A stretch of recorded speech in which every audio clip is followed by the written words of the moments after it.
La Secretaría del Tesoro de Estados Unidos, Janet Yellen, informó al Congreso el 10 de mayo que Estados Unidos podría dejar de pagar su deuda si no toma acción. A partir del 1 de junio, si los legisladores no elevan o suspenden el techo de la deuda del país ante esa fecha, esto podría conllevar ante una catástrofe financiera, lo que podría provocar una crisis financiera global. El techo actual de la deuda de Estados Unidos es 31.4 billones de dólares. La Oficina de Presupuesto del Congreso estima que Estados Unidos se quedará sin fondos a principios de junio. Economistas advierten de una posible catástrofe financiera si el gobierno y la economía más grande del mundo no puede pagar sus propias cuentas, lo que también afectará la credibilidad de Estados Unidos. La invasión rusa a Ucrania sigue siendo una carga para el crecimiento económico de los Estados Unidos, pero los funcionarios del Tesoro dicen que el debate sobre el techo de la deuda representa el mayor riesgo para la posición financiera de Estados Unidos. Hola a todos nuevamente y bienvenidos al canal. Como lo explicaba, básicamente, y lo que está pasando ahorita con el tema del techo de la deuda, según la Secretaría del Tesoro, Janet Yellen, esperamos que el día 1 de junio prácticamente Estados Unidos se quede sin dinero. Pero eso obviamente no va a pasar. Finalmente el presidente Biden va a tratar de negociar con los republicanos, porque lo que está pasando es que el presidente Biden dice que quieren que hagan recortes del presupuesto, o sea que ahorren más dinero, pero los republicanos dicen que no. Pero finalmente, antes de que llegue el 1 de junio, todo volverá a la normalidad y se acabará el pánico de que Estados Unidos va a colapsar, se va a quedar sin dinero. Por otro lado, hay una noticia positiva y te las voy a mostrar, y es que el día 9 de mayo se hizo el reporte de índice de precio al consumidor, o CPI en inglés. Y esto, para concluirlo y rápidamente, es que ha descendido 0.25%. Actualmente la inflación estaba alrededor del 5%, pero ha descendido más o menos 0.25%. Actualmente está en 4.9%. Y esto son buenas noticias porque va a ser un punto importante para que la Fed lo tome como un indicador para mirar si finalmente en el siguiente trimestre, probablemente en el siguiente reporte de la Fed, podría subir el porcentaje de interés o mantenerlo o de pronto bajarlo. Dicho esto, vamos a entrar en materia.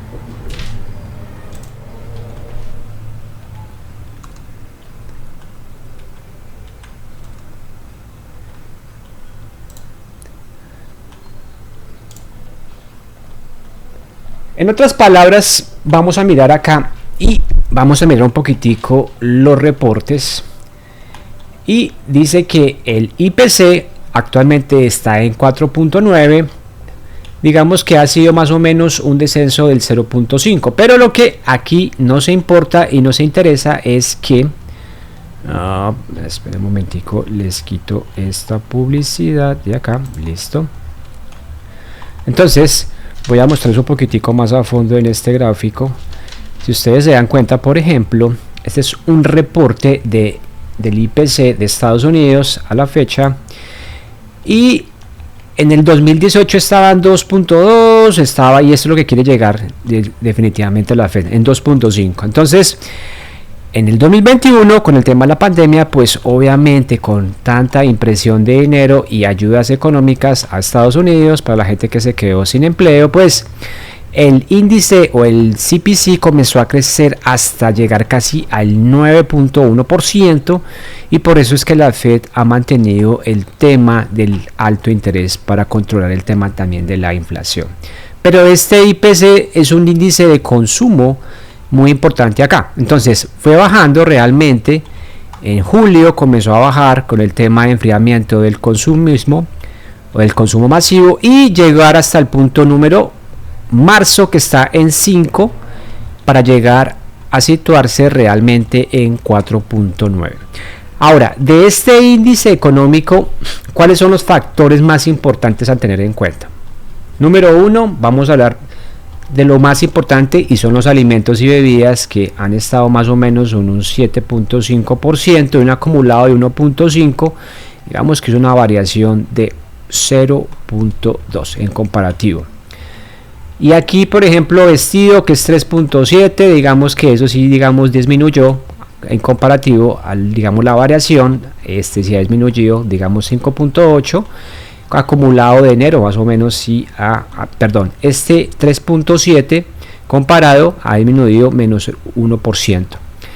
Vivienda es el caso contrario, 7.5, acá el acumulado fue 2.1.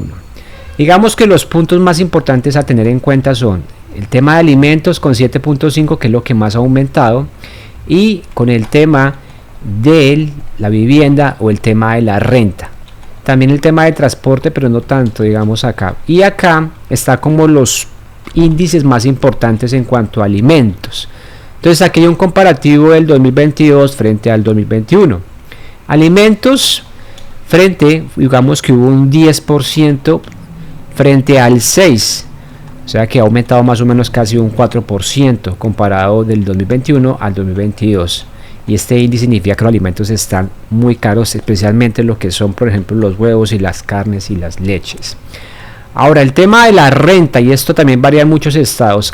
Las ciudades como Los Ángeles, ciudades principales como Chicago, ciudades principales como Nueva York, el costo de la renta se ha incrementado más o menos alrededor de un 10 a un 12%. Y cada estado obviamente tiene sus propias leyes, pero acá, digamos, aumentó de un 8.1 frente a un 5.1, casi un 3% más. En tema de transporte, 3.9 frente a un 21.1%, o sea que disminuyó casi un 18%. Y con el tema de hoteles y restaurantes, digamos que se ha mantenido, y otros servicios 6.4. Entonces, para tener en cuenta, y aquí lo más importante, la noticia más alentadora, es que el índice del precio del consumidor de una u otra forma ha comenzado a disminuir. Si nos damos cuenta, en el 2021 estaba casi en el 9.1%, y al día de hoy, que se está grabando este video en el 12 de mayo, ese reporte lo hicieron hace 3 días, que creo que fue el 9, exactamente el 9 de mayo, estaba casi en el 4.9%. Ahora, con el tema de las tasas de interés para compra, sobre todo de vivienda, que es lo que más nos importa, estaba más o menos en casi el 7%. La semana pasada, la Reserva Federal se subió más o menos 0.25%. Y lo que queremos es que comience a descender ese porcentaje con el tema de la inflación. Ahora, otra cosa importante es que con el tema de los techos de deuda, pues probablemente la consecuencia más a futuro es que probablemente el impuesto que uno paga acá, sobre todo, por ejemplo, impuestos en cuanto a compra de vivienda, por ejemplo, en cuanto a consumo masivo, probablemente tiene que descender un poco más. Y probablemente tú vas a pagar cada año, con el tema de los taxes se va a incrementar, porque otro factor que también ha subido el techo de la deuda es la guerra en Ucrania. Han gastado muchísimo dinero, y eso hace que las reservas, por ejemplo, para estatales, por ejemplo, para ayudas sociales, disminuya.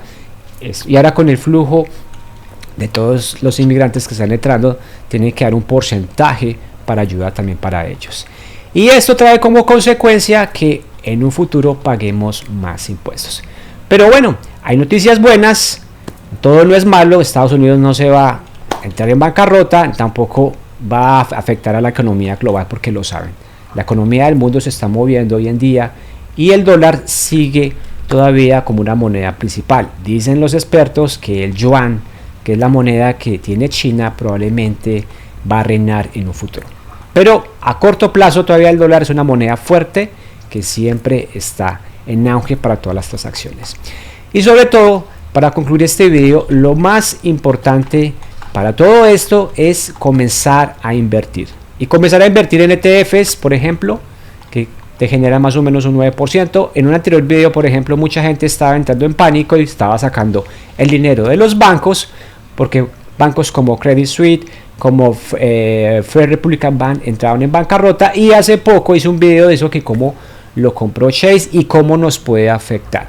Y dato importante, también hice un video de cómo comenzar a invertir en la inteligencia artificial, porque mucha gente dice que finalmente la inteligencia va a quitar todo ese tema de impuestos, va a quitar como los trabajos, pero no va a ser ahí. Si estamos preparados, estudiamos y los preparamos de cómo funciona la inteligencia artificial, qué herramientas nos puede ayudar, de alguna otra forma ayudar a ser más productivos, podemos sacar grandes cosas de esto. Dicho esto, bendiciones y hasta la próxima, y gracias por escucharme.